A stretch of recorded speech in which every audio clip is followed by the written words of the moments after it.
Meeting to order. First up tonight, we have two proclamations. The first proclamation is the Firefighter Rescue Squad and First Responder Week, which is September 7th through 13th. Whereas firefighters, rescue squad members, and first responders provide valuable services through their assistance to citizens of their communities in Jackson County during times of need and crisis. And whereas they respond to emergencies without hesitation when the call of duty arises and tirelessly give of their time and energy in humanitarian efforts, making themselves available every hour of the day, every day of the year. And whereas responders have physical strength, stamina, extensive training, courage, and selfless concern for the welfare of others. And whereas it is appropriate to recognize the duties of the services that firefighters, rescue squad members, and first responders perform by observing September 8th through 14th as Firefighter Rescue Squad and First Responder Week in Jackson County. I'm sorry, I should say September 7th. Now, therefore, the Jackson County Board of Commissioners does hereby proclaim September 7th through 13th as Firefighter Rescue Squad and First Responder Week in Jackson County and encourages all residents to take time to show the volunteers how much their service is valued in this community. Do we have anyone here? Sir? Once you guys coming up, we have this proclamation for y'all to accept.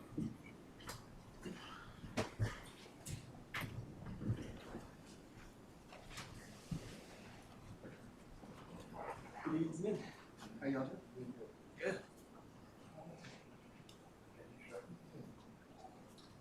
How are you? Good to see you. How are you?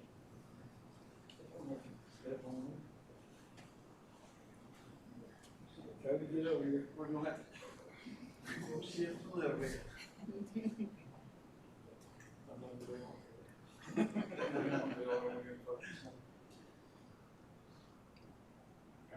Thank you guys.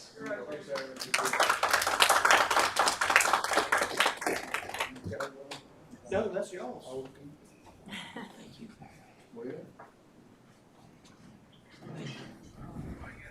Next up, we're proclamation is declaring September as Jackson County Opioid Awareness Month. Whereas the disease of substance abuse, use disorder, and overdose deaths pose a threat to the life, health, and well-being of Jackson County residents and family units. And whereas 24 Jackson County residents lost their lives to medication and drug overdoses in 2024 alone, with 21 of those deaths from opioids. And whereas Jackson County has a higher rate of medication and drug overdose deaths and opioid-related deaths when compared to state rate in 3 of the 4 surrounding counties. And whereas the opioid epidemic has contributed to a rise in serious and costly health consequences and a significant number and rate of hospitalizations associated with drug withdrawal in newborns and a high number of children in foster care. And whereas a lack of behavioral health and treatment facilities and harm reduction measures in the region leave residents and families without access to resources for help. And whereas substance use disorder and overdose death cause pain, suffering, and loss to individuals, families, and communities across all demographics, regardless of socioeconomic status, that can never be measured. Now, therefore, be it resolved by the Commissioners of Jackson County that September is Jackson County Opioid Awareness Month. All those in favor of this declaration say aye. Aye. Opposed, none. All right. Is the health department here to? Okay.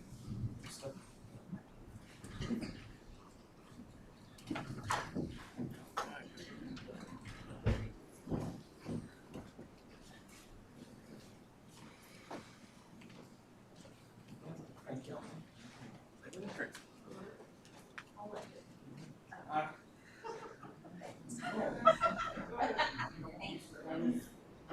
You got this, Chubby. There. 2, 3.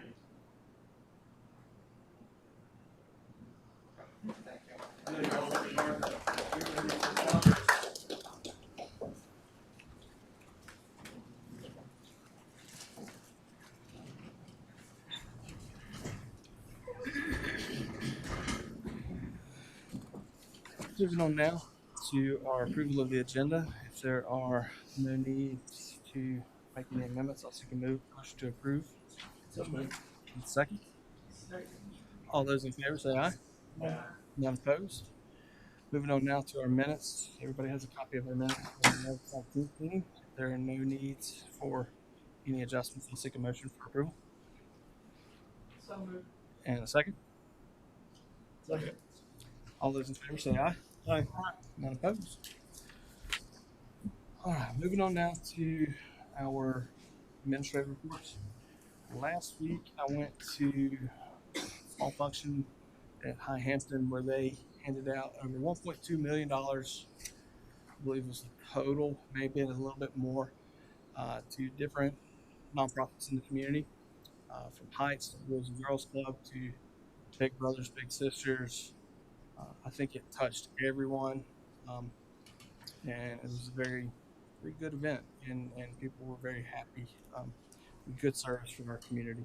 So I thank members of Wade Hampton for their generosity for all these other community organizations.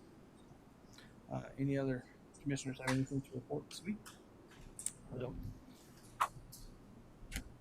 I went to the awareness benefit they had at Castle Lady Hawk, and it was really a good turnout. They had a lot of donations for that as well. It was very crowded. I think they might have to find a different venue next year. It's always a positive. Yeah. Any other commissioners have anything to report? We'll move on to San Ramon. Did I say awareness? I meant awake. Wait. Awake. Sorry about that. Thank you. First, I want to bring you up to speed on some, conversation I've been having with Mr. Cubis about the redistricting or districting of service districts for fire coverage. Currently, we have just the Casters area, and during the budget process, we come up with another alternative where we can do a county-wide service district and have specific things that are paid for out of the county-wide, and then have special districts just for more stuff, I guess, more apparatuses and things for fire coverage. Anyway, so we're going to start that process. We are in the development stage of the resolution at this point, and going to be bringing back to you in October. But I did want to let you know that we are working toward that to go ahead and create the district in this fall, and then that way you can reset the rate in July or June of next year. So, any questions about that? Good. Okay. I wanted to also talk a little bit more about the fairground project. I kind of briefed you a little bit last time, and I think some of it has gotten misconstrued. So we've got a building that we're building, 24,000 square foot, and it's Charles Ehlers Event Center. We had county staff actually do all of the concrete work. When I say all of it, it was most of it we've managed to save from the existing building. So it wasn't all 24,000 square foot of concrete. It was mostly just the piers and then some of the skirting around it. So it didn't meet the threshold of the bidding out process at that point. So, but future, I just want everybody to be clear that we are going to be bidding out other aspects of it, just like we build out the building. The building was bidded out in accordance with the general statute. The same thing's going to happen with electrical, HVAC, plumbing. And there'll be some other modifications in the building that will have to be bidded out as well. But each one of those has a different threshold amount. But we're sticking within those guidelines as per general statute. But I want to get that out because there's been some, thought as far as the bidding out process. We're pretty much staying within the parameters of the legal part of it. The fun thing is the middle school project. We do have a closing on Monday. And so the property will be in closed on Monday, so we'll be owners of the property at that point. We are working weekly on this process between the school board or the school personnel and our office here. And so anyway, I just want to kind of keep you up to speed that this is moving pretty rapidly. We are going to be trying to come up with a budget by spring for us to work through. And anyway, I know everybody's getting excited about that building process, and there's a lot of moving parts. we do have to go through the state and DOT as far as traffic studies. That's going to take some time. It may or may not get completed by the time we open the building. I mean, does take a lot of time. So anyway, if you have any specific questions about that, and I'll have a more up-to-date presentation once we get a little bit further in the project, but I should be able to let you know that it is a weekly process that we are going through. So anyway, any other questions that you may have in particular about the project? The Fairview and Blue Ridge properties. Yeah, both of those are going. The Fairview is a lot further along than the Blue Ridge. Fairview will be bidded out in April of next year. And so Blue Ridge is going to take a little bit longer because it's more complex. We do have the topo and the survey completed, so now it's in the civil engineer's hands to kind of work through that process. I think the soil borings were done actually last week, so should be moving at the same rate. A little bit behind Fairview though. Staggered start. We have some of the same contractors. Yeah. That's it.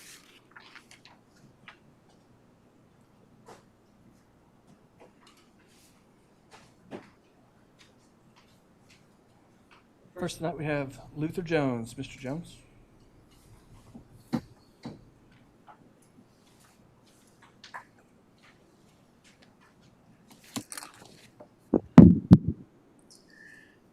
I'd like to address the removal of Todd Dillard as Director of Jackson County Emergency Services. Now, I don't know Mr. Dillard. I don't think I've ever met him. I realize that personnel matters are not discussed in open session with council, but his dismissal seems to have been made according to the Silver Herald without any formal discussion or move by the council at all. According to the council's attorney, Mr. Kubis, quote, after appointment, the county manager may suspend or remove a department head with input from the board, unquote. Where and was this input from the board? This is a man who joined the fire department at age 18, served as an EMS technician for 11 years with Fire Marshal in 2003, and was appointed Emergency Services Director in 2016. He seems to serve well and honorably from that time under both Republican and Democratic administrations at the county level. My question is this: was he fired for cause, or was it another case of county commissioners acting out of personal bias?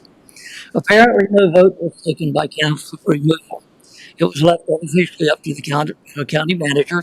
Sounds like a similar action taken back a while back to remove plaques from the base of the statue of the library. Have someone else do dirty work and hope that no one notices. Many people in this county have little or no confidence in the ability or integrity of four members of the council to be fair, equitable, and make decisions for the benefit of the citizens of the county rather than for their own selfish and political interest. If the firing was the cause, the public would like to know that. If it was not the cause, the public would like to know that as well. We, the people, deserve to go either way. Else, how can we have confidence in your decisions? The confidence we do not have at this time.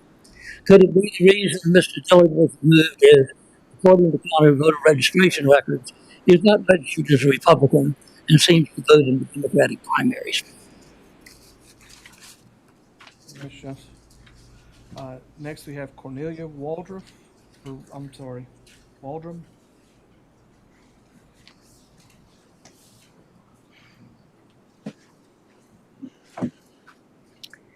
Hi, good evening. Yes, I'm Cornelia Waldron. I wanted to come up, I've spoken before to you all about the importance of community, the importance of neighbors. And I was dismayed again last week or the week before, to see what I consider to be a failure of representation. This is particularly related to District 2.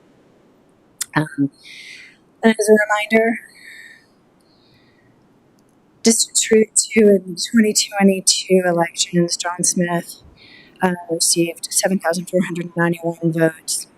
His opponent, Boyce Dietz, received 7,391 votes. So he clearly won that election by 100 votes. There are a lot more people in that district that did not vote. So overall, that 7,491 votes is not a majority of the district. There is a majority of those registered voters.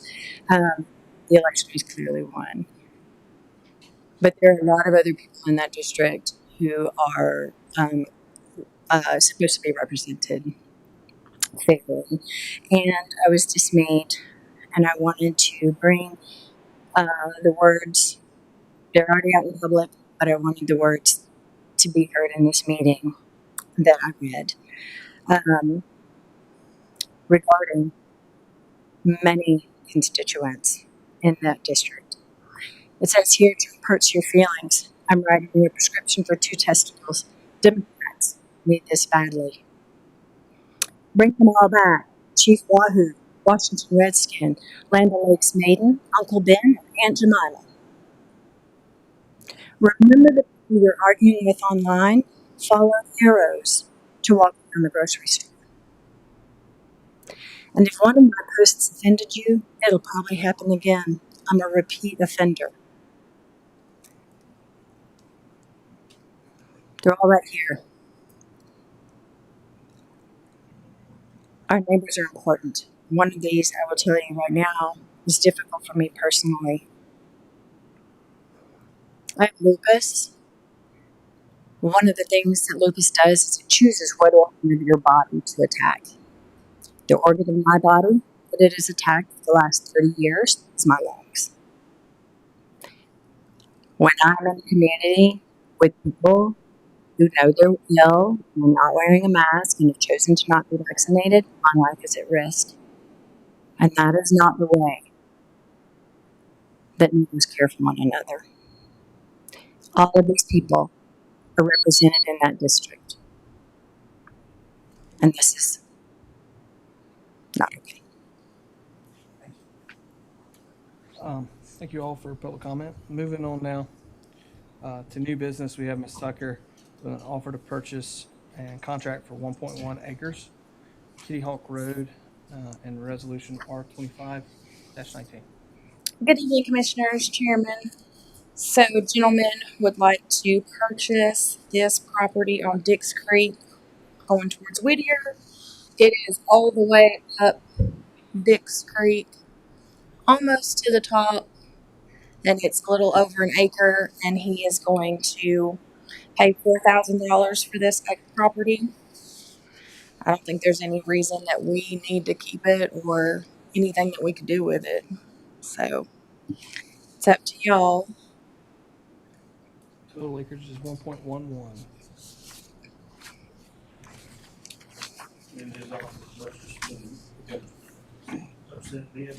Yes. So they will be, the adjoining neighbors will be notified and they will have an opportunity to upset bid that for 10 days.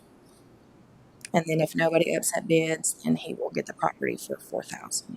And he's made his deposit already. No objections to this. Is there a motion to approve this purchase? So moved. First. And a second?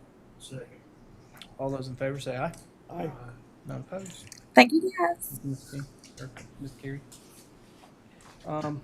Moving on now to our Transit 5310 and 5311 program grant, and the need to set a public hearing on September 16th. Mr. King. Yeah, that's just pretty much self-explanatory. The Transit 5310 and 5311 are basically grant programs that funds the transit each year. And so by NCDOT guidelines, we have to set a public hearing, and that's just the process. So this is just setting a public hearing for the public to come in and ask questions. And just so that everyone is aware, the public meeting will be at Albert Carlton Library in Cashers. So we need to just get that out there. So, is there a motion to approve this public meeting? So moved. Second. All in favor? Aye. None opposed. Moving on now to our special events. And Mr. King. The first one is a ordinance declaring the traffic regulation for a hay drive for youth for the Arts Festival. And this is a declaration that y'all do every single year. Whereas the Jackson County Commissioners acknowledge a longstanding tradition of providing an annual youth arts festival and transportation for the events. And whereas the Jackson County Commissioners acknowledge a community benefit from holding an annual youth arts festival and transportation for the event. And whereas the Jackson County Commissioners acknowledge traffic regulations and a hayride requires approximately 2 hours to install signing and traffic control and requires approximately 2 hours of removing signs, traffic control, and litter. Now therefore be it resolved by the Jackson County Commissioners pursuant to the authority granted in GS 20-169 do hereby declare it to temporarily regulate traffic, but not close to traffic by means of traffic or semaphores or other signal devices on any portion of the highway where traffic is heavy or continuous during the days and times set forth below on the following described portion of a state highway system route. Date Saturday, September 20th, 2025, times 8 a.m. to 5 p.m. Our route description is WBI Drive, Haywood Road, SR 1514, and Green Energy Park Road, SR 1539. This ordinance to become effective when signs and erected giving notices of special limits and times of the event and the implementation of minimal traffic control to protect participants on the event route. Great. Is there a motion to approve this ordinance? So. In a second? Second. Madam Clerk? Commissioner Jennings, Yes. Commissioner Smith, Yes. Commissioner Hooper, Yes. Chairman Latson. Yes. And moving on now to our Greening Up the Mountains. It's a similar one, ordinance declaring temporary traffic regulation for a special 5K run, county event, Greening Up the Mountains. Whereas the Jackson County Commissioners acknowledge that Greening Up the Mountains 5K run has been a tradition in the county for years. And whereas the Jackson County Commissioners acknowledge that approximately 125 individuals participate in the event annually. And whereas the Jackson County Commissioners acknowledge the 5K race was established as the kickoff event for Greening Up the Mountains Festival in downtown Silva. And whereas no road closures are necessary, and whereas implementation of temporary traffic regulations will be provided to protect participants in the event route. Now therefore be it resolved by the Jackson County Commissioners pursuant to the authority granted in GS 20-169, we hereby declare to temporarily regulate traffic, but not close traffic by means of traffic or semaphores or other signaling devices, or any portion of the highway where traffic is heavy and continuous during the day and times set forth below on following described portion of a state highway system route. Saturday, April 25th, 2026, 9 a.m. Route description, Old Dillsboro Road from Mark Watson Park to Monteith Park. This ordinance become effective when signs erected giving public notice of special limits and times of the event and implementation of minimal traffic control to protect participants on the event route. Is there a motion to approve the 5K run? So moved. And a second? Second. Madam Clerk? Commissioner Hooper, Commissioner Smith, Yes. Commissioner Jennings, Yes. Chairman Latson. Yes. Next, we have Ms. Ash and R25-20, resolution appointing review officers. Good afternoon. I can read mine or get Kevin to, but I'm hoping to not have to. Mine is just a formality. The law for the resolution that allows us to review plats before they're recorded to make sure they meet all the criteria. It states that we have to list the individuals by name. So anytime we have an employee change, we have to come get the resolution readopted and the deed recorded. So that's all that this is doing. It's just changing the dates and adding a new employee. So this is just kind of a formality type of thing, but just your standards that we go by to before a plat is adopted. Of course, if it's a subdivision, it goes through planning as well, but there's just a checklist that we look at to make sure it's good for recording. So that's all this is doing. I'll be happy to answer any questions, though, if you got any. Questions for Ms. Ash? If not, I'll seek a motion for approval. So moved. And a second? Madam Clerk? Commissioner Jennings, Yes. Commissioner Smith, Yes. Commissioner Hooper, Chairman Latson. Yes. All right, moving on now to our America 250 committee. We've had, let's see, hold on.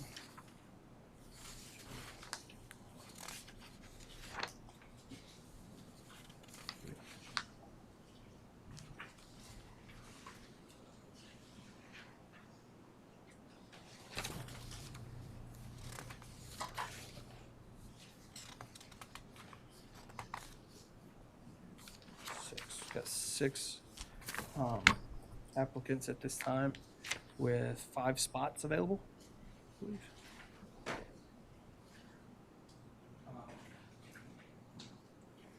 Is there a motion? Does anyone have any comment about these applicants? I know Mr. Spiro has been pretty involved with the county. Mr. Humbert is, or Mr. Humbert is also pretty involved. Mrs. Morris with her library programming would be a good fit as well. And then we have Miss Chisholm and Mr. Blaine.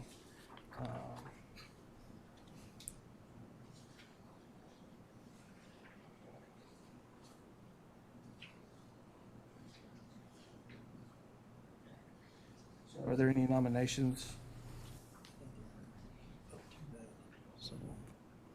I mean, we could make this up to 9 if we want. I mean, there's nothing that says we can't. Did we vote on the number of board members? You can, I mean, I would suggest doing either 5, 7, 9. Okay. But as far as the amount, I don't think there's any criteria from the state as far as the amount. I don't have a problem with any of them as well. I feel like it's a good cross-section of the community, so. Let's move it to 7. And that way we have an odd number and there's One vacancy. one vacancy, and we'll see if we can fill that. So if anyone wants to serve on the America 250, please turn in your application. And I'll make a motion to approve all 6 of these at this time. Second. All those in favor? Aye. None opposed. Okay. Moving on now to jury commission, and we have a recommendation for reappointment of Bruce Ann Clement for an additional term.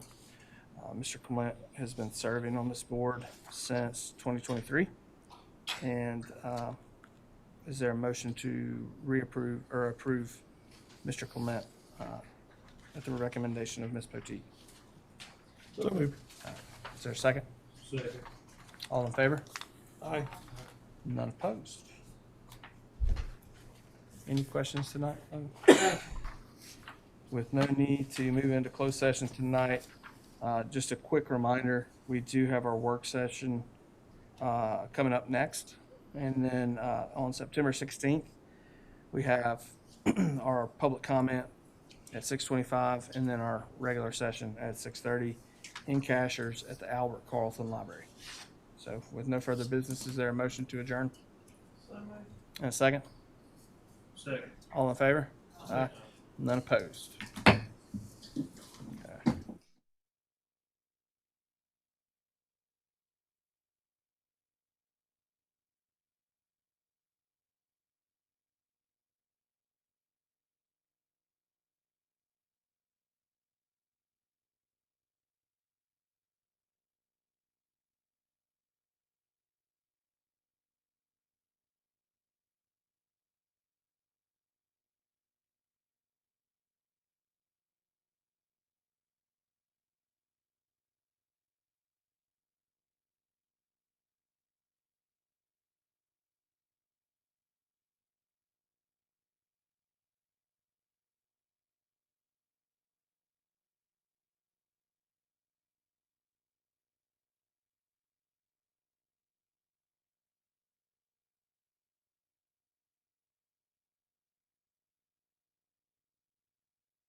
In order. Good evening again. First up tonight, we have a presentation by Nick Breedlove, our TDA Executive Director. So, welcome, Nick. And Good evening, Commissioners. I want to thank you for this opportunity to share our plan of work with you and some updates about tourism here in Jackson County. I know many of you got to see this presentation last year, and there's a lot of new information in it. We're going to talk through our rebranding that we recently did, our new website, our marketing plan for how we market Jackson County, some trends we're seeing in travel and tourism, the projects we're working on, the capital projects, and we've got some time for Q&A because there's a lot to this. So if you have some questions, I'd be happy to answer them towards the end. But we'll start with what's new in Jackson County. And first and foremost, we got some great news on Friday that the Parkway reopened from Cherokee all the way to Asheville, which is really positive because visitors spend almost $1.4 billion in the gateway communities like Silva and Dillsboro. So that's great news for fall travel. We did have some unfortunate incidents. Paradise Falls, if you're from here, you know it as Wolf Creek Falls.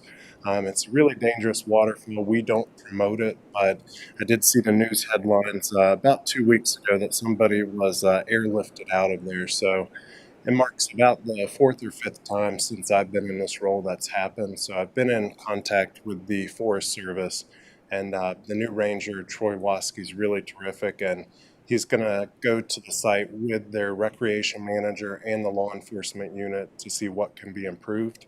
And there's honestly a rope that people climb up to get to the top, so we're hopeful to improve that site.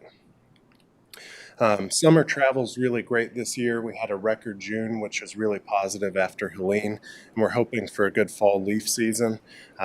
Labor Day downtown was packed in Silva. Couldn't find a parking spot, so that's great.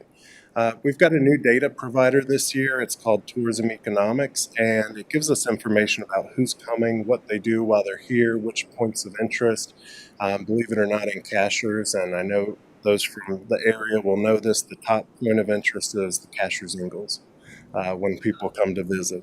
So we share this data with economic development because it helps them in all their programs too.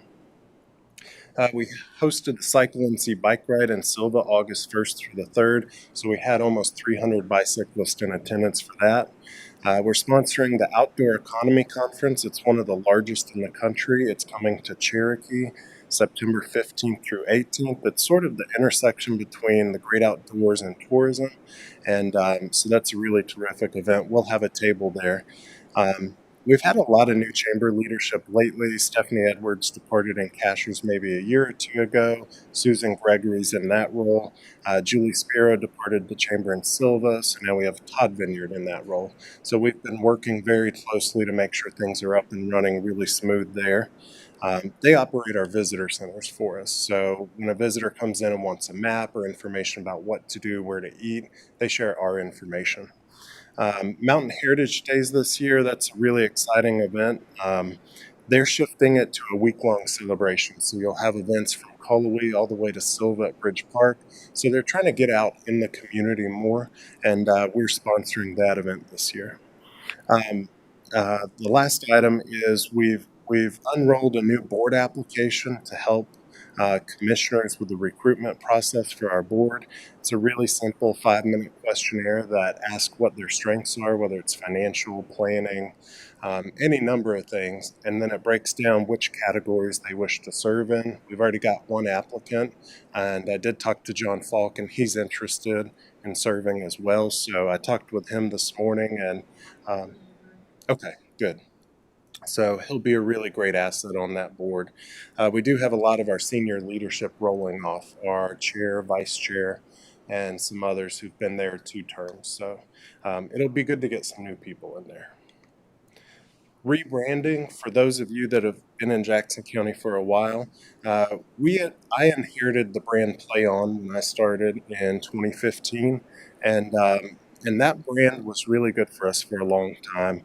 And it talks about all the things you can do in the mountains. You can play on the river, you can play outdoors, you can play on the mountains. But we felt like it was time to shift from that. It was created in 2012 before my time. And we went through about a 6-month process. And it's really hard to brand a county because if we show an image of the courthouse, that's not representative of, say, Cashers and Whiteside Mountain. So you've got to find a brand that really pulls everything together. So we came up with a couple different sub-brands this time. And our tagline is More Peak Moments. And that's a play on words because we have more peaks in Jackson County than anywhere else in the state, 185 to be exact.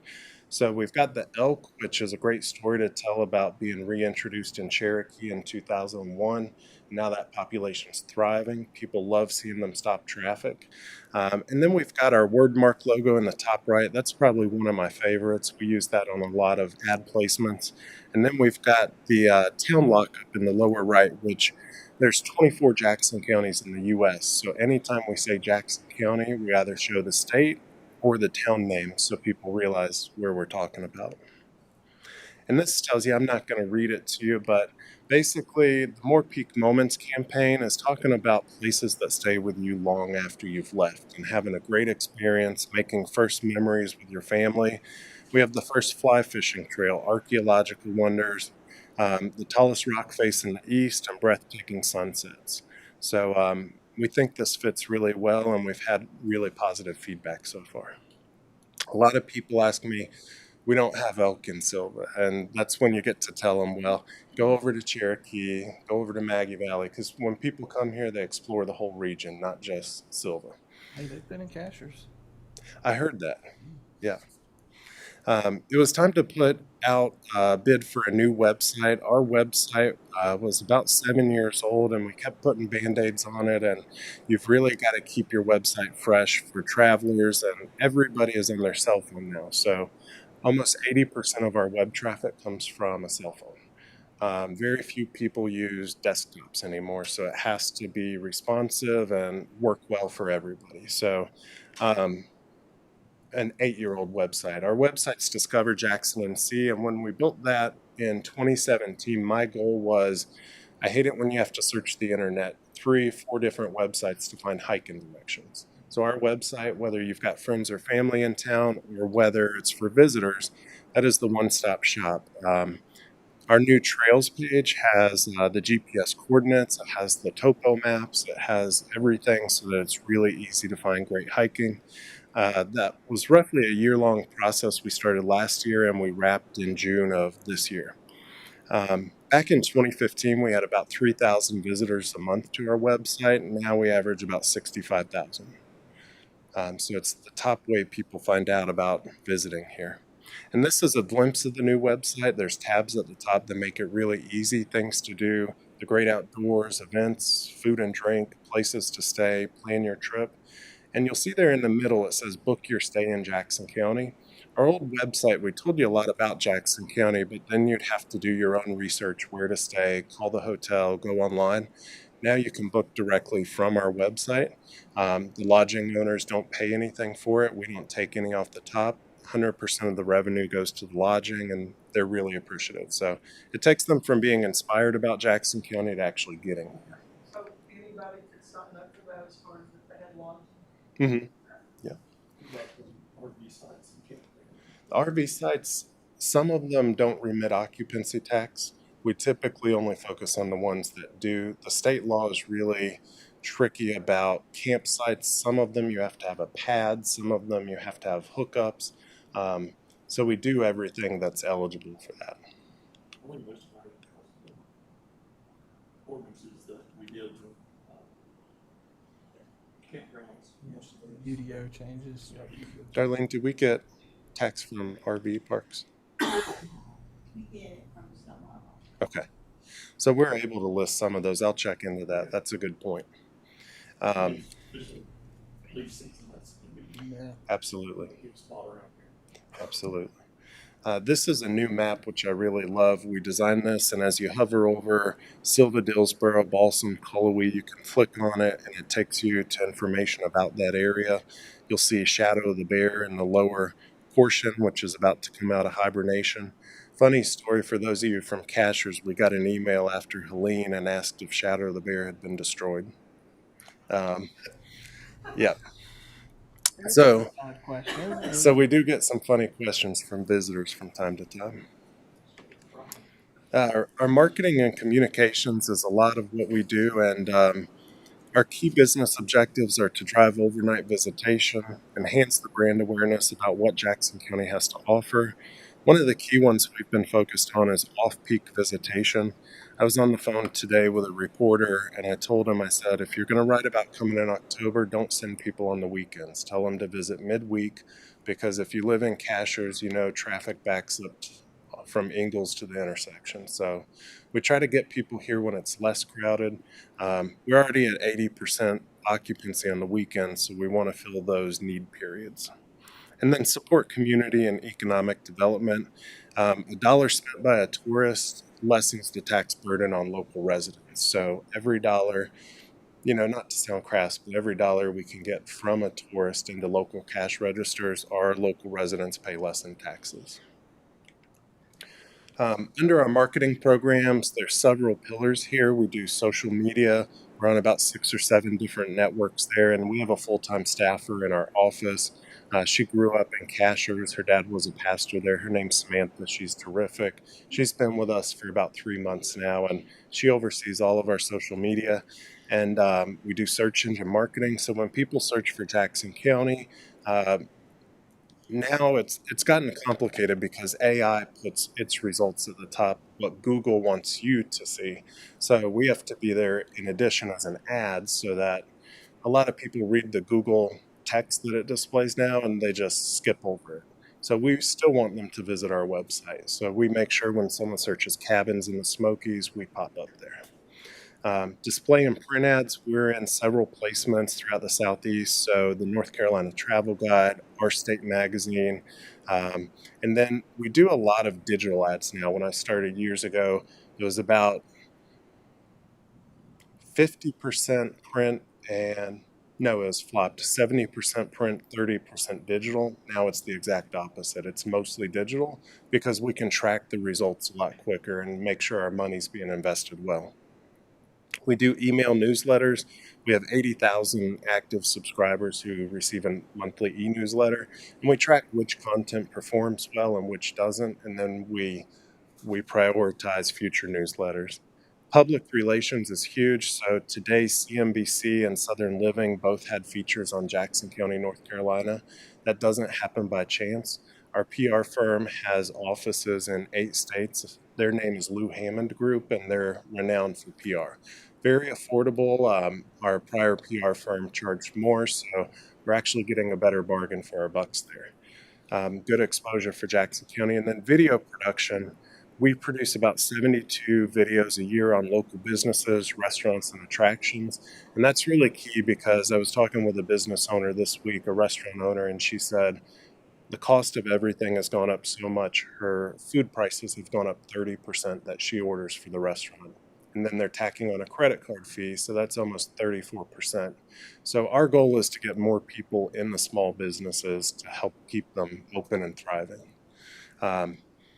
And we've got almost 500,000 followers, 550,000 across all social media platforms. And that's a full-time job, just keeping up with comments. But a lot of the comments we get are really positive about Jackson County. People love the sunsets, views of the courthouse, waterfalls. But on every waterfall we post a warning, because those of us who live here know we don't venture to the top and try to look over. But someone from Atlanta or Charlotte, not so much. So everything has a waterfall warning on it. This is an example of our new creative that will be in the North Carolina Travel Guide.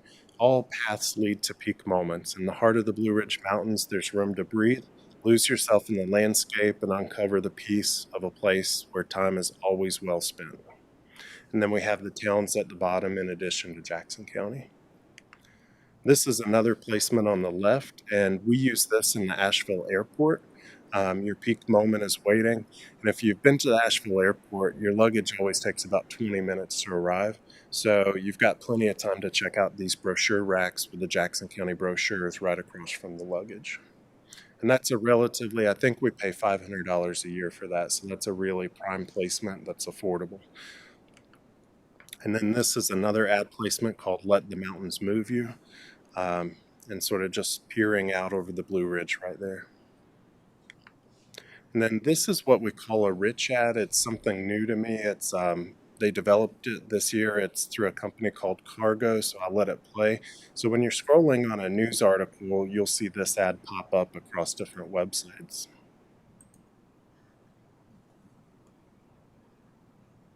So it's a little more interactive, so less static, and it increases the chance that somebody's going to click on that ad. Did you post a warning of that picture? The right. Yeah. We have had to post warnings about keeping dogs leashed because that's a challenge too. Some public relations highlights from outreach last year and this year. Travel and leisure. The North Carolina mountain town is the perfect place to cool down in the summer, and it has one of the South's best resorts. Southern Living, 15 best destinations to see brilliant fall foliage. Architectural Digest, 55 best small towns in America, and we were featured on that. USA Today, hotter summers have travelers ditching popular destinations for a coolcation. And then we do a lot of family-friendly travel to get families here. So Family Vacation has said, considering a multi-June vacation, these 5 epic trips will satisfy everyone from grandparents to grandkids. And then I have 2 videos to share with you. We produce, like I mentioned, about 72 of these a year, 6 a month. So the first one's of Cowie Overlook, and these we post on social media to get people interested in coming.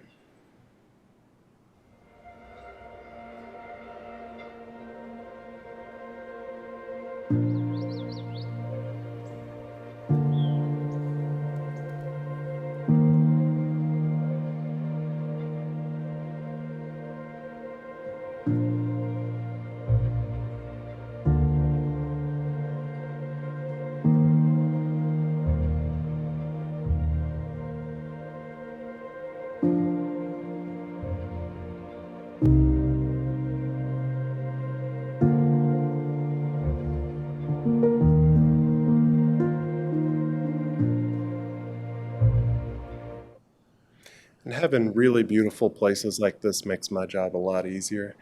This second clip, I believe we captured last week, and it's going to go on social next week, but it's a local farm called Highland Hills, and they have Highland cows, which are really popular. So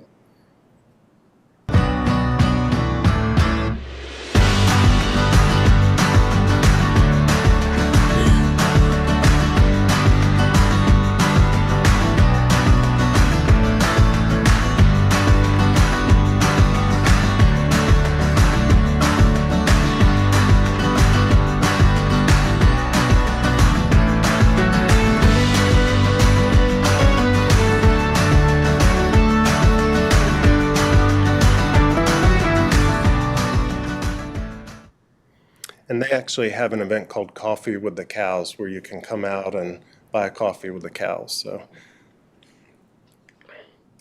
some trends that we're seeing in tourism. We just got these numbers last week, but visitors in 2024 spent $463 million in Jackson County.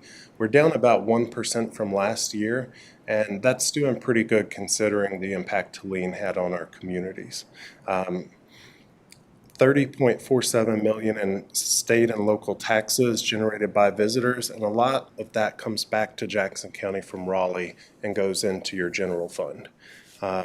Residents save $682 per year as a result of visitor spending. And another way to say that is, if it wasn't for tourism, tax bills in Jackson County would be $682 higher. And then we support over 2,464 jobs. It's the largest industry in the county, surpassing healthcare and education combined. And it generates $118 million in paychecks. And I like to tell people that helps people pay their mortgage, put food on the table, and pay their bills. This is a lot of data, so don't feel free to look at it now, but it should be in the packet as well. But it talks about where our visitors come from. And the top origin market is non-metropolitan areas, which is basically the rest of North Carolina. The second one is Charlotte, Atlanta, then Durham and Chapel Hill. And then it breaks down the top points of interest visited, the household income, age groups, and how long people stay. And then you can see for the month of July, we're actually outpacing our neighbors. This red highlight here, that's Jackson County at 68.5% occupancy. And then you see in the lower portion outlined in the red square, Jackson County's indicators are all green. So it's really positive for summer travel. And then this is a little bit about where visitors spend their money once they come here. And again, we share all of this with economic development so they can better tailor what they do for our residents. Something I'm especially proud of is once we did our strategic plan, we realized that we don't need anybody else here in July or October. We do need visitors, but it gets crowded already. So we focused on what we call secret season, and that's January, February, March, when businesses really need the revenue to stay open. So back in 2015, the occupancy in January, and that's what percentage of your hotel rooms are sold? It was 28%. We're up to 54% now. Once we start getting into these higher numbers, we become a four-season destination where businesses don't have to shut down in January and February. So it supports more jobs and more local residents. So we've had great success with that. Some projects we've been working on, birding guide, and I gave Angie a copy of these to give to you, but that's something that we just produced, and it's specific to Jackson County, what birds you can see at what different elevations. And I joke with people, if you're over 40 and your back hurts, there's a good chance that you like birding. But and then on the right-hand side, that's our fall foliage map. That just came out last week. We have one of the longest leaf seasons in the country. It starts in early October, goes through mid-November, and that's because in Silva, you're at 2,000 feet in elevation, Cashiers over 4,000, and then the Parkway almost 6,000. So it's almost 6 weeks that you can see leaves in Jackson County. Cashews are about 2 weeks behind us. Mm-hmm. Not like for wild strawberries and berries like that. They are. And then capital projects, you're familiar with many of these, but last year we did Bridge Park, and that turned that community venue into a really beautiful spot for the summer concerts. The Tuck River Greenway last year, we did a land acquisition for $750,000 in partnership with Parks and Rec. And then at our last meeting, we approved $500,000 for the fairgrounds in Whittier. We went out and took this photo probably about a week or two ago, and I've been told that Tiffany said the roof is now on that building. So they're making really good progress there. And then lastly, the Dillsboro Link. So the property is it's hard to see here, but the large share in the right-hand corner, that's the 2.06 acres that'll connect via a bridge walk over to Monteith Park, which is on the left side. I would be happy to answer any questions.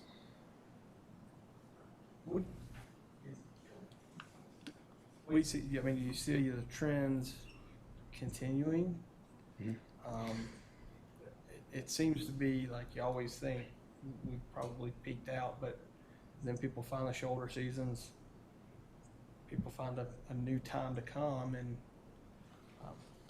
it just seems like eventually we're going to run out of calendar days, but that's a good thing, tourism. So in 2019, we had our best year ever, and it was 112 solid months of growth. And they talked then when the market was going to correct itself and sort of decline. Little did we know COVID was that correction. So since COVID, we've just been increasing. Again, that can only sustain itself so long. So, any number of factors, like Helene was a factor we didn't anticipate. COVID, it seems like almost every fall, whether it's a hurricane with a wind snap that takes our leaves down, whether it's a rock slide on 40, there's very few normal falls anymore. I will tell you the luxury market over in the Cashers area is a lot more resilient. Things like inflation, it doesn't affect luxury travelers. We anticipate this year we'll see more family budget travelers from in-state because we're a really affordable destination. We call ourselves a one-tank trip. So for the cost of a tank of gas, you can get to Jackson County. And a lot of our stuff is free for people to do. So it makes us a really great destination even when economic times change.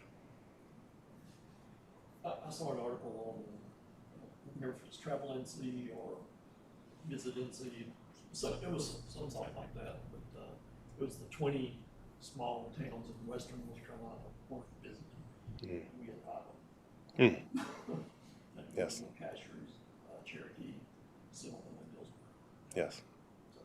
So that's not bad. I know this is really not tourism, but have you had much movie industry? Not since 2017 with 3 billboards. We did do Dirty Dancing as well. That was filmed at High Hampton. It was a smaller release, but the state movie director, about once or twice a year, he reaches out to me and has a very specific request. The last one was a wooded scene, sort of a cabin, easy to access for tractor trailers, power on site, and there's so many different variations of what they need. Sometimes it's hard to, but sometimes I'll call real estate agents and say, do you have anything like this?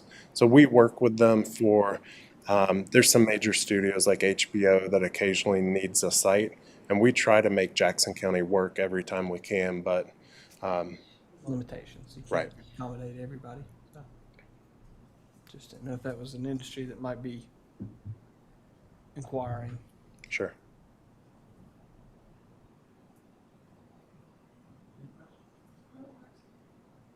Thank you. Thank you. Appreciate Did a Great job. Thank you. Moving on now to Department of Social Services report and Chris Weatherford, DSS Director. Steve. Good evening. Probably should have gone with that one second. I've got mine down to about 2 hours, so no, I'm just kidding. I'm joking. We're saving a whole weekend for Mike Poston. Yeah. Set up. Sounds good. Now, I'll just kind of give you guys an overview of each of our units and kind of what's going on in each of those. Starting out with Medicaid. I have around 12,000 folks in Jackson County who receive Medicaid services. We added just short of, it's probably getting close to 3,000 new beneficiaries now with Medicaid expansion. We're watching the federal reconciliation, House Bill 1, because that could potentially end coverage for those new enrollees, and those 3,000 people could potentially lose their health coverage with that. There's also some new work requirements for Medicaid as part of that bill as well, which will make it more difficult for some citizens to enroll.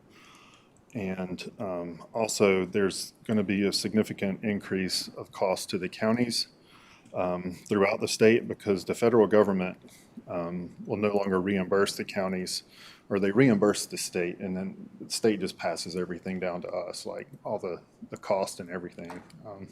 So when the federal government switches from reimbursing us at a 75% rate to a 25% rate, we're going to feel that because the state's going to pass it down to us. And that's the cost. The administrative cost is basically the cost of operating the Medicaid program with the counties. So it's not only the cost of the salaries of the Medicaid workers that we have, it's a portion of overhead. It's things we buy, to operate that program, furniture, phones, all that kind of stuff. So all that stuff gets cost allocated to that program, and we'll feel that as well. Energy assistance, we offer 2 energy assistance programs, crisis intervention program, or we call it SIP. Get around $60,000 to $65,000 a year for that. That is also a federal program that we operate for the federal government through the state. And that helps with, fuel costs. If people get shut off notices or things like that and they qualify for the program, we can help them out of an emergency situation or a crisis situation. low-income energy assistance program. This program we've historically run for years and years, and last year we passed through about $200,000 to help folks when heating season comes around. Folks kind of rely on that so that they don't have to have that first upfront cost of filling up their propane tank or filling up their kerosene tank or those kind of things. And we are waiting to hear on news out of Washington and out of Raleigh to see, but right now that is currently not funded at all at the federal level. So we're kind of waiting to see what that means for folks in our county. And then we also have some general assistance that we do. This is county funds where we can offer one-time assistance to help those in need with things like food and gas vouchers, et cetera. Food and Nutrition Services, call it FNS.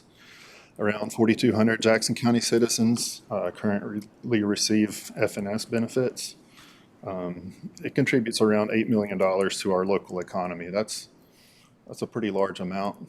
I know I talked with one of the major grocery stores, and they estimated they get probably 20 to 40% of their business through SNAP benefits that people come to buy food with. So it's a pretty good economic builder for us as well to have that coming in for folks to buy food. Also, as part of this reconciliation bill, the federal funding for that program is also going to switch from being totally federally funded to counties having to pay for 75% of the administrative costs for operating that program. So that's going to, we're waiting to kind of see how this all rolls out and what trickles through from Raleigh or what gets just straight passed through.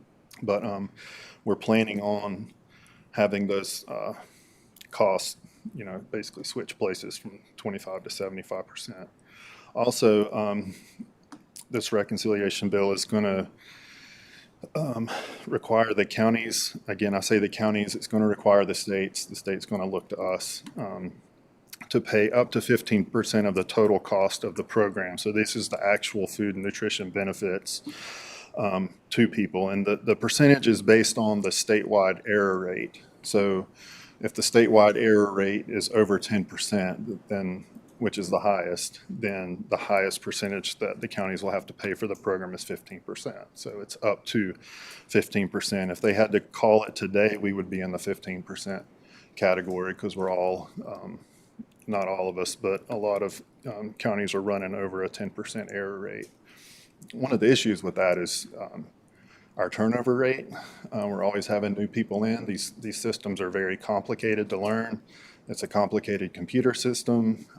People by nature are complicated when you have to really dig into their lives and figure out their finances and all this stuff. And then policy is extremely complicated and changes every time somebody sends an email. So it's not hard for us to accumulate errors in those. And furthermore, the way smaller counties feel that is the sample size that they take. So Jackson County, we could have errors in 2 or 3 cases a month and still cross over the threshold that the state wants us to be within. But somebody like Mecklenburg could have 300 and some errors, and they're going to be below the threshold. So that's something I'm always talking about with folks in Raleigh as a way to make that a little more fair.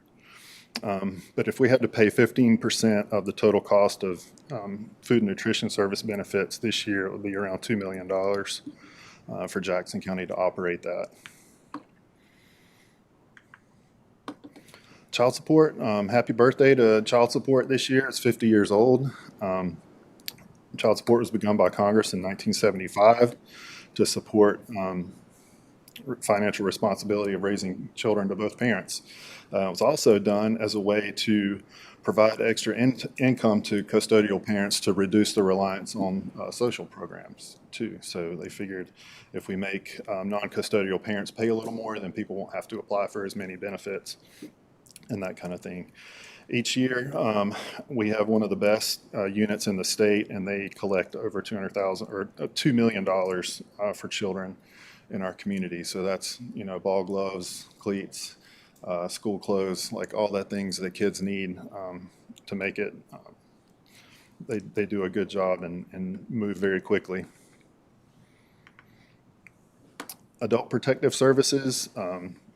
Adult Protective Services has 3 main programs. They do protection of adults who are at risk of abuse, neglect, or financial exploitation. They also perform guardianship, where the director is appointed guardian for those who cannot make decisions to care for themselves and no other person is willing to provide care for that person, or a representative payee. And DSS can be appointed as a payee when the Social Security Administration, someone needs assistance in managing their finances. And we become their payee and basically just hold their money, make sure their bills are paid, and provide them with any sort of requests that they have, and just make sure they can have their needs met pretty much. And then Child Protective Services is a 24/7, 365 response to reports of abuse, neglect, and dependency. Last fiscal year, we received 698 reports of child abuse and neglect and responded to 395 of those. We currently have 78 children in foster care. That's sort of the investigation assessment side of things. And then if we need to remain involved with folks, that can go to in-home services. So when the risk of maltreatment is high and services are needed to prevent further maltreatment, but the risk is not high enough for us to petition for custody, then they go into in-home services where we monitor and support and try to help reduce the risk of further maltreatment. And then in foster care, when children are unable to safely remain in their homes, the DSS director is awarded custody of the child. There are many, many issues with foster care right now. A lot of those have to do with the number of placements we have for children.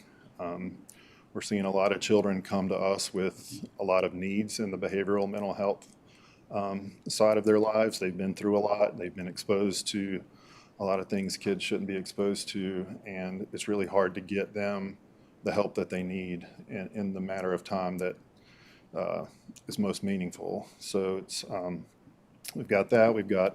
So it's hard to get the right services. It's hard to find a place that's close by to put them, and then any of the placements that require a higher level of care, like a therapeutic foster home or therapeutic group home.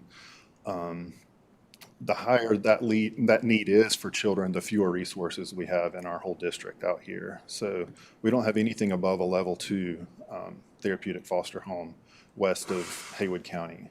And that's problematic when you have a lot of children that are escalating into those higher level of needs, but we don't have anywhere to put them. So a lot of our kids end up in Gaston County, Mecklenburg County, Greensboro, Fayetteville. We've had kids in Arkansas. The state has a response to this. I think they're trying to make it better, but it's been really challenging. I think our travel, our mileage on the vehicles was 7.5 times around the earth a couple of years ago. Just an incredible amount of time that we're on the road working with these kids and visiting the kids and moving kids and taking them all around. I'm sorry? Higher needs children will be like they have disabilities?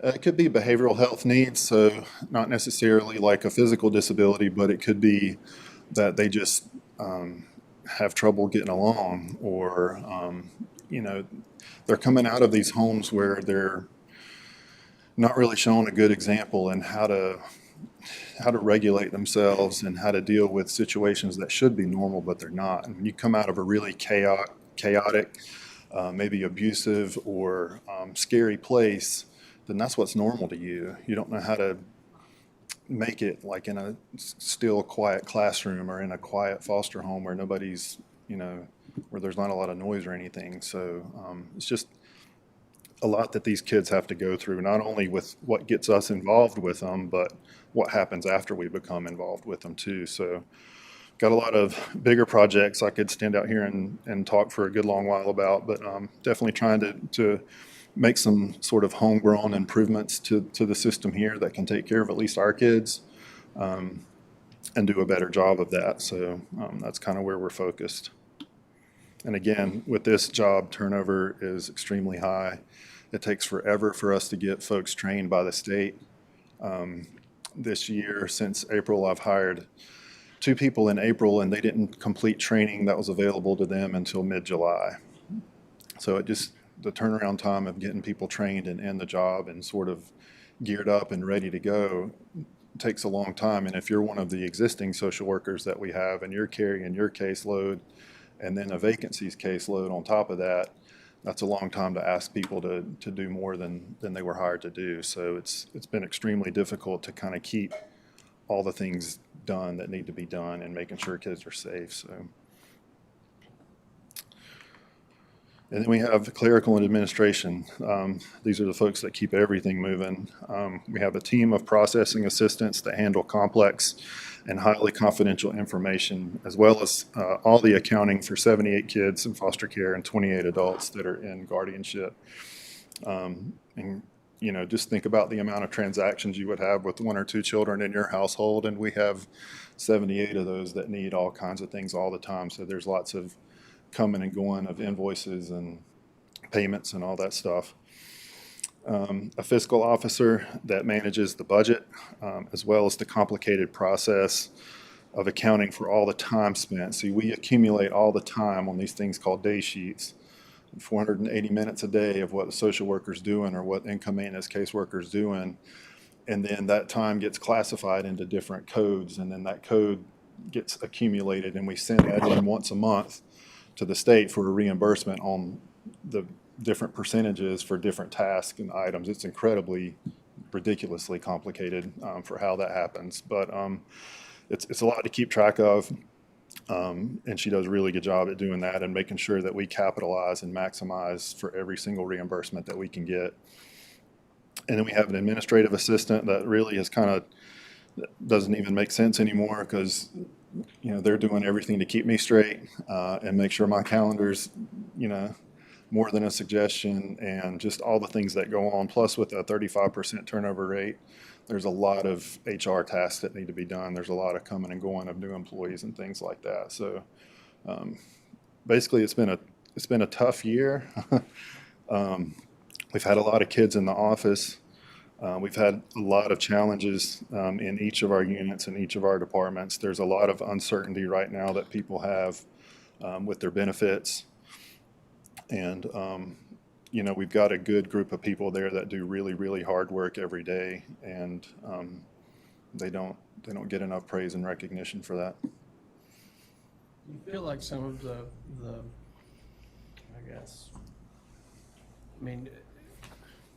in terms of planning, are we going to see anything from Raleigh to help us with some of these? It could be very expensive in the next, when does it take effect? December? Some of it starts then, some of it will start next year. It just depends on which part. And I don't know that it's all nailed down and glued down yet. So there's a lot of planning going on at that level. We worked so hard as a state to expand Medicaid to help cover some of these individuals. Yep. We just had the rug pulled out from under us.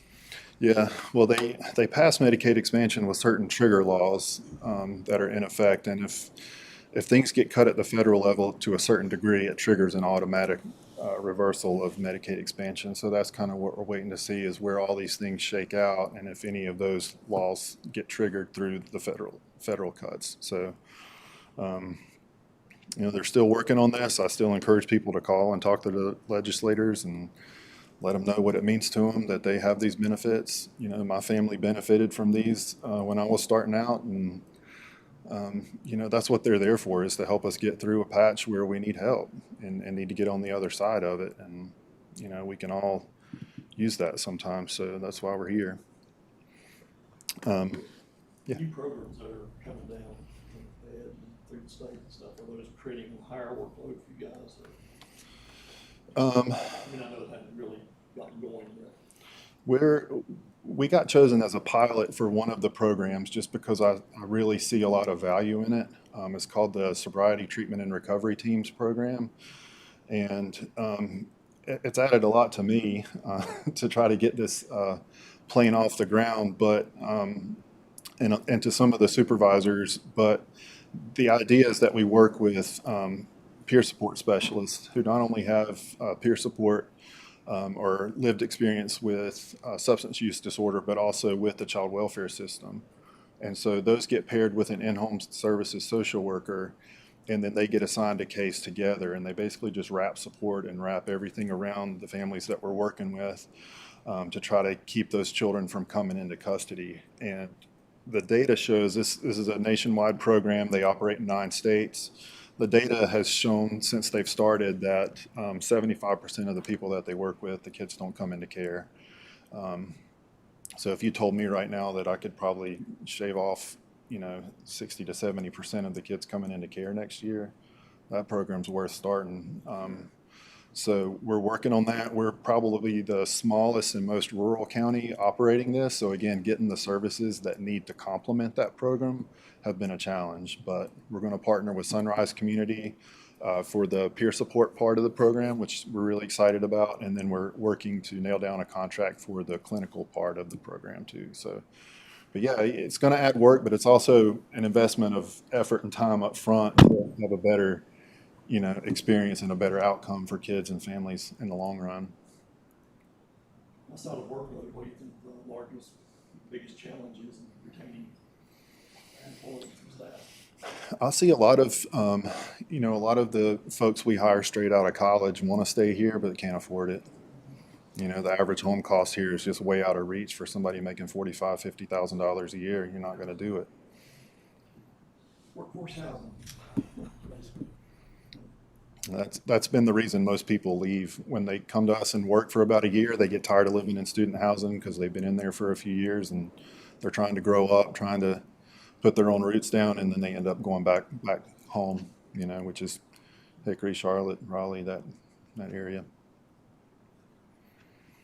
Another one of the projects I worked on, and I'm almost done here, but wanted to kind of show you a little video clip of this as well. But we have a really big problem in our court district here, and I've talked with Judge Forga and Judge Weejay before that.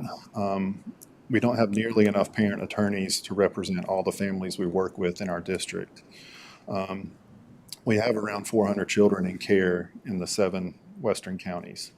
That's the 43rd district, and there's around 10 parent attorneys to represent all those parents. And that's, some of our cases, if there's a mom and 2 dads, that's 3 attorneys right there that you need just for that one case. And if our county only has 4 or 5 that are appointed to our parent attorney list, then we're going to have trouble covering all those cases and making sure each parent has, adequate representation. What that's leading to is a lot of continuances.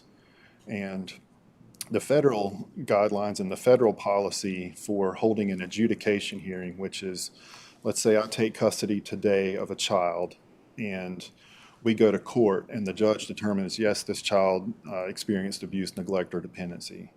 They adjudicate that child as abuse, neglect, or dependency on that day. The federal guideline is to have that done in 60 days.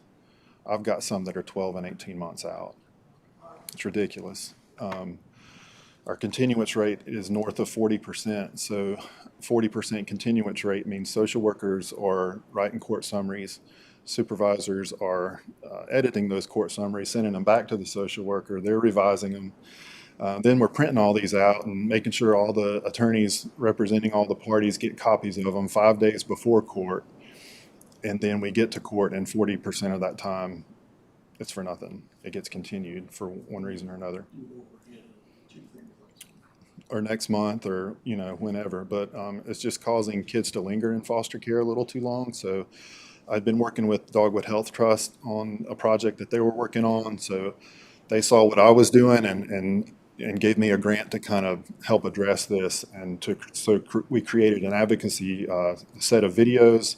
And then we also have on our website, if you go to jcdss.org/quiet crisis, there's lots of advocacy materials for people to have and to copy and paste, send an email to legislators, to people that can really make decisions and make this better. The parent attorneys that do this work make $65 an hour. Pretty sure my car mechanic makes more than that and doesn't have to deal with the trauma and the stuff that these folks deal with. It's really difficult subject matter to work with, and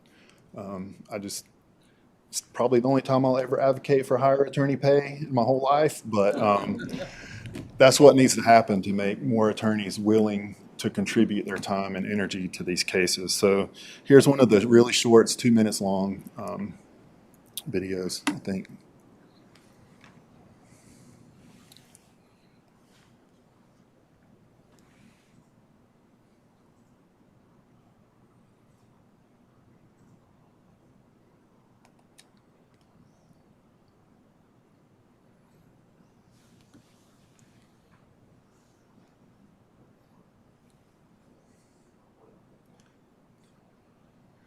If you need to, you can just pull it up from our website. It should be.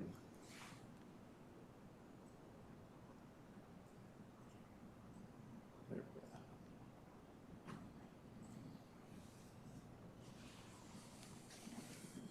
There we go.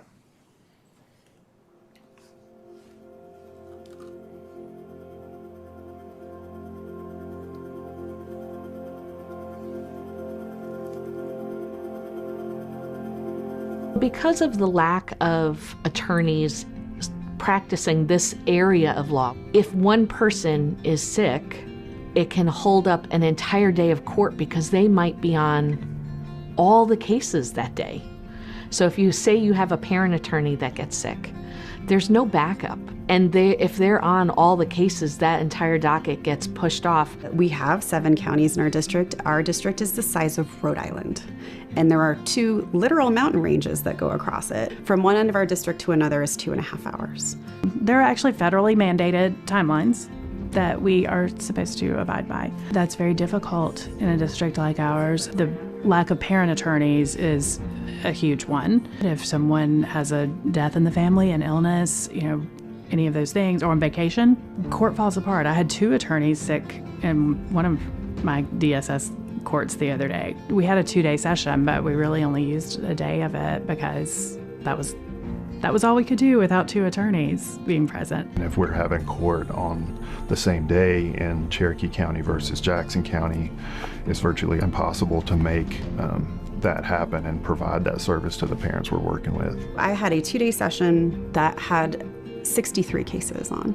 I had to prep every single case for trial because if number 1 doesn't go for some reason, then we do number 2. And if it doesn't go, we do number 3 and we go down the list. But you have to, you cannot waste court time. It is precious. You will use every minute of it just to try to get some resolution for some of these kids.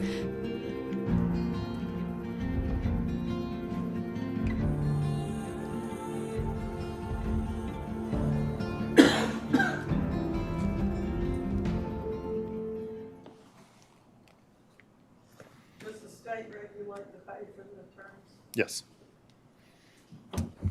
It's the State and the Administrative Office of the Court and the Indigent Defense Services, IDS. Those are the ones that set that. Yeah, that's crazy. Yeah, 350. It's a good one. There's a lot of challenges coming up. Yeah. Yeah. Now, as I get information, I'll pass it along for sure and let everybody know because I'm pretty concerned about some of those cuts with us and just what it's going to mean for people that need the services. Honestly, one of the options that was in print at the state level for food and nutrition services was to not operate a program because if the state can't fund it by the federal mandates that are in place to operate the program, then it just goes away. That's $8 million out of Walmart, Food Lion, Harold's, and people that need food, So something we're staying on top of. We're going to help as long as we can with as much as we've got. So keep you informed. Thank you for all your hard work. Sure. Like I said, there's 78 positions of people that come to work every day and just give themselves and work for this community. And each of them are there for the right reasons. So glad they're all there too. Thanks. Chris, could you speak a little bit about the home The home, sure. So, again, through help with Dogwood Health Trust and trying to attack the deficit of beds we have for children that need beds, we were able to purchase the home out off of Old Settlement Road. And we have selected Hawthorne Heights, who has operated a similar style home in Swain County for, gosh, probably 40 years or more. We work with them very regularly on placements for kids, and they're interested in expanding and operating that facility. Hopefully it will drastically cut down on the number of nights we have to spend in the building with kids and keep us from having to take kids from Caney Fort to Gastonia. I mean, I can't imagine, I grew up there, so I know what it's like, but I can't imagine being a teenager raised here and having to go there. It's a whole different world and set of rules down there, so we're really trying to keep kids here. That's the one we got. So then, 2 years ago or a year ago? about a year ago. So the next step will be licensure, and we're meeting with the folks from Blue Cross Blue Shield, hopefully this week, to kind of talk about what resources they can help us out with. And then sort of have a discussion around what the best license is to operate that facility under. We need something that's very flexible, that doesn't just make us take, a certain group of kids. Most of them. We still need to add a sprinkler system. So that's something we're going to talk with Blue Cross about. And we got the quote on that, so it's just a matter of... The controls were, I want to say, around 40-something thousand, and then the actual sprinkler system was around 68, I think. It's a little over 100,000. No, it's wet. It's water. So the property has a well, so they'll have to put tanks inside, a pump and tanks inside the building to have enough water to supply the lines. The actual pipes were wet. A lot of them are dry now until, Oh, okay. until the alarm goes off. I have no idea. Yeah. It fills the pipes. Yeah. I don't, like pressurized or not. Like, I don't know. Yeah, I'll have to go back and look. That's just something, you can't knock the head off a sprinkler and start pouring the place. Yeah. Unless it detects a fire and then Yeah. kick it off. I'm glad we're putting that to use. Yeah. Yeah, I can't wait. Then it's not having, you're not having to move in. Right. That's a big win. Yeah, yeah. Yep. For everybody. So, Thank you. thank you, Chris. Well, with no other business, is there a motion to adjourn? So moved. And a second? Second. All in favor? Aye. None opposed? We are adjourned.